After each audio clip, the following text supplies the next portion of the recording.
lagi scan bersama Bung Firdaus Ilyas. Iya, berjumpa lagi kita, Bung Meldi Rendra.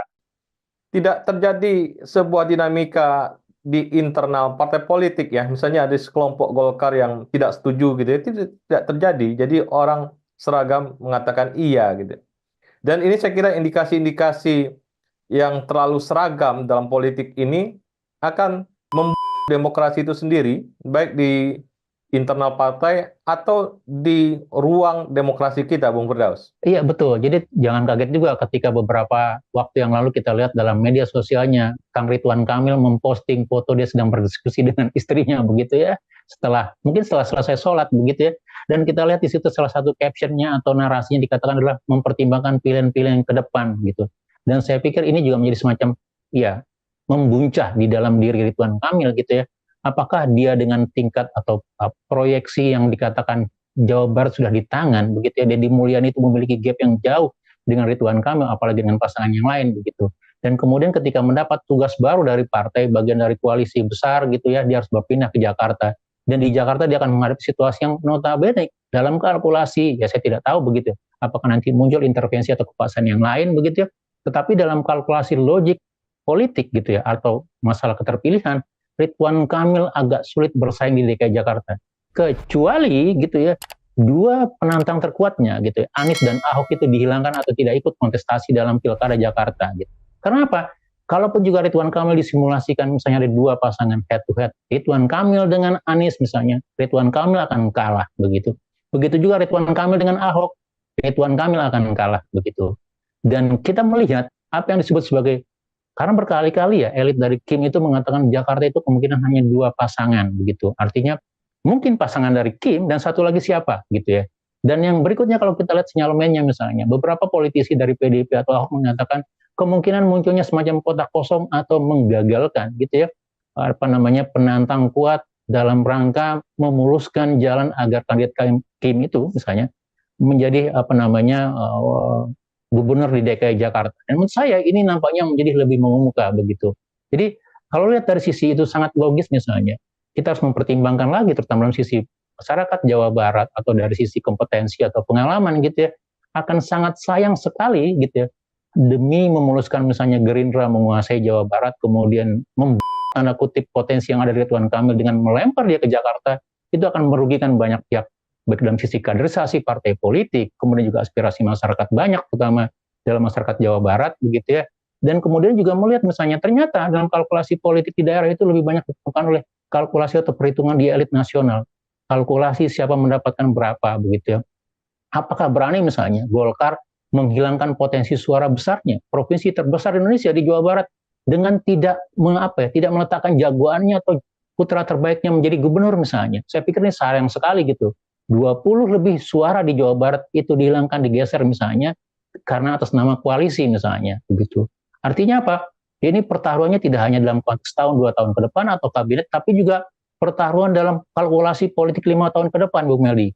Kalau Anda menyatakan misalnya ingin memberdayakan partai politik, membesarkan Golkar misalnya, maka kita letakkanlah calon-calon terbaik kita di daerah masing-masing. Bukan misalnya menggeser karena ya ada pertimbangan-pertimbangan politik nasional atau kekuasaan nasional lebih besar begitu ya. Tetapi dalam konteks partai politik itu malah merugikan partai sendiri. Tapi sekali lagi kita tidak seperti apa gitu. Artinya apa yang menjadi alasannya. Tapi ini yang mungkin akan dihadapi kalaupun nanti Ridwan Kamil akan tetap dipaksakan melenggang ke DKI Jakarta begitu ya, berhadapan dengan calon-calon yang lain, dengan artinya apa? Ibarat punai begitu apa? Dia melepaskan sesuatu yang sudah di tangan karena mengharapkan sesuatu yang jauh di depan mata, Bu Mel. Iya, skenario skenario yang bisa masuk untuk kemenangan Ridwan Kamil ya dengan Kaisang itu Bung Firdaus adalah kemungkinan Ridwan Kamil menang. Tapi seperti yang kita ulas tadi, kalau dia sama Ahok atau sama ini ya, sama Anies itu dia akan kalah gitu ya, hitung-hitungannya. Tapi kan di partai politik ini ada PDIP, Bung Firdaus, yang dia tidak mungkin membiarkan ini begitu saja secara mudah dilakukan oleh Jokowi. Betul, Bu Meldi. Jadi sekali lagi ternyata memang kepentingan keberlanjutan dalam tanda kutip begitu ya, arti mempertahankan kekuasaan atau membagi hegemoni kekuasaan pada kelompok-kelompok yang bagian dari segaris dengan kita, itu nampaknya masih mengemuka begitu. Dan kalau kita lihat itu yang mungkin terjadi. Jadi kita tidak kaget juga beberapa waktu yang lalu, mungkin sebulan yang lalu muncul misalnya, atau ya 3 minggu yang lalu lah misalnya, ada indikasi PKB dan Nasdem mungkin saja tidak jadi mengusung Anies Baswedan, Bung Meldi gitu. Artinya apa?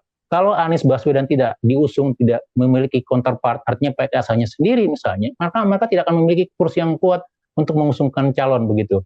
Nah, kalau kita lihat Nasdem PKB itu sudah setengah kaki itu masuk dalam kabinet koalisi Indonesia Maju, Bu Meldi. Artinya apa? Bagian dari pemerintahan Prabowo Gibran gitu. Nah, kalau dalam tawar-menawar itu nanti misalnya dimunculkan, oh iya Anda bisa bagian dari pemerintahan, mendapatkan 1, 2, atau 3 jatah menteri, begitu ya, tapi dengan syarat Anda harus melepas daerah ini, begitu. Karena daerah ini merupakan strategi kami, begitu. Jadi menurut saya, ini yang sangat disayangkan. Artinya apa?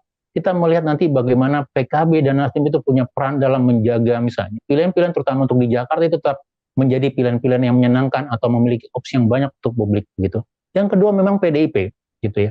Apakah juga PDIP walaupun tidak bisa bergerak sendiri begitu, bisa menjaga misalnya entah itu PKB atau Nasdem atau yang lain begitu ya, atau PKS tanda kutip begitu ya, dalam rangka misalnya tidak hanya muncul satu kandidat. Kalaupun nanti skenario Ridwan Kamil berpasangan dengan Kaisang Pangarap begitu ya, maka Ridwan Kamil harus menghadapi antara Anies atau antara Ahok di sana begitu. Dan kalau ini terjadi gitu, paling tidak kita punya opsi yang tidak linear, yang tidak ditentukan oleh dalam konteks elit kekuasaan begitu. Artinya apa? DKI Jakarta punya suara sendiri, punya problem sendiri, punya requirement pemimpin sendiri begitu, dan tidak bisa serta merta ditentukan oleh kekuasaan elit politik nasional atau dalam rangka misalnya mengamankan kursi kepresidenan atau menjaga kursi-kursi di kabinet tertentu, Bung Edi. Dan ini yang seharusnya kita tetap coba jaga begitu ya. Dan kita berharap gitu ya, partai politik baik itu PDIP ataupun Nasdem, PKB ataupun juga PKS misalnya, kita ingin agar pilkada Jakarta, tidak hanya pilkada Jakarta begitu ya, juga pilkada yang lain gitu ya, itu menawarkan tawaran-tawaran calon kandidat dari partai politik atau tokoh masyarakat yang terbaik gitu. Kita tidak ingin hanya sekedar meramaikan, memformalitaskan bagian dari menjaga regenerasi kepemimpinan hanya untuk kepentingan-kepentingan dinasti atau kepentingan tertentu, Bung Meldi. Terima kasih Bung Firdaus. Iya, sama-sama Bung Meldi. Terima kasih banyak. Tetap semangat. Salam Indonesia bersih. Salam Indonesia bersih.